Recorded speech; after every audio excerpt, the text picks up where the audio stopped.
waiting to capture its prey. The American gunners are stunned.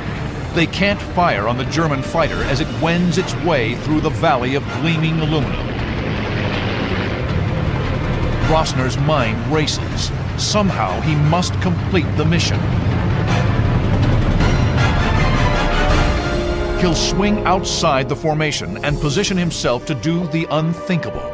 Ram the lead B-24 directly in the cockpit. Rossner hopes he can knock the American out of the sky while surviving the violent impact.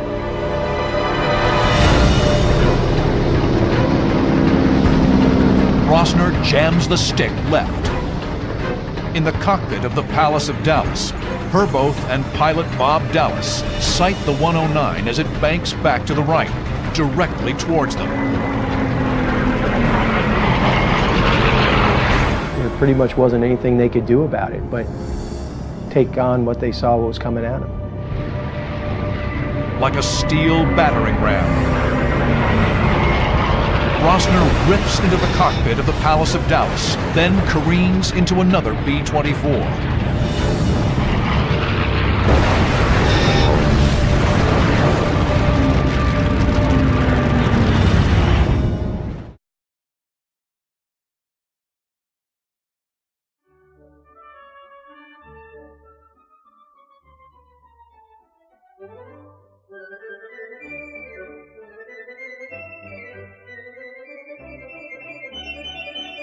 Göring was founder and CNC of the Luftwaffe and second in command in the Third Reich. Through his lifestyle rivaled decadent Roman emperors, he was hardly the buffoon portrayed in wartime propaganda. With 22 kills in World War I, he took over Richthofen's flying circus and later was a canny politician. Göring joined the Nazi Party in 1921 and was a pivotal figure as it gained control of the German state, military, and economy. He warned Hitler against making war in 1939 and against invading Russia in 1941, saying Luftwaffe wasn't ready but was ruthless going forward.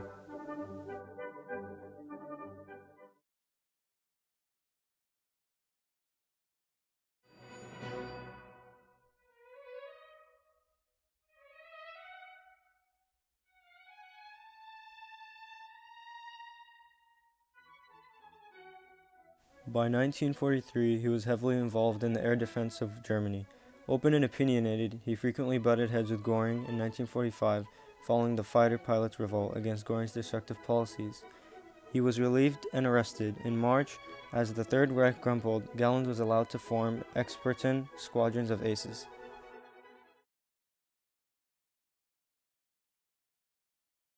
Since early June, the German Luftwaffe had been launching reconnaissance missions over the British mainland, and in July they began engaging convoys in the English Channel in an effort to hurt British shipping. On July 16th, Hitler and his senior command began planning Operation Sea Lion with the intention of mounting a joint amphibious airborne attack on Britain. Hitler announced that, "Where Napoleon failed, I shall succeed. I shall land on the shores of Britain." Needless to say, the plan was an ambitious one, but up to that point Nazi Germany had been invincible on the battlefield.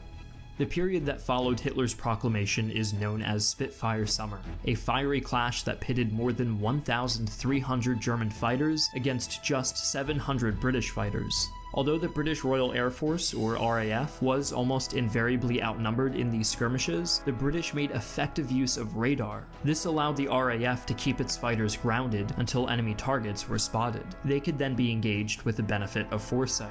As a result, Luftwaffe pilots often reported that it seemed that the British were always expecting them ahead of time. On the 1st of August, 1940, the Luftwaffe changed their strategy. Up until that point, the German Air Force had mostly focused on targeting British shipping routes and ports in an attempt to starve Britain out. Now it was bent on gaining total air superiority over the RAF, launching upwards of 1,000 attacks a day. Later in the month, the Luftwaffe specifically honed in on RAF airfields and factories that produced aircraft parts. 1,270 German fighters and 520 bombers were directed to what became known as the Eagle Attack. But radar once again kept Britain in the fight. The industrial outskirts of London were regularly bombed, but London itself was not to be touched without Hitler's express approval. In retaliation,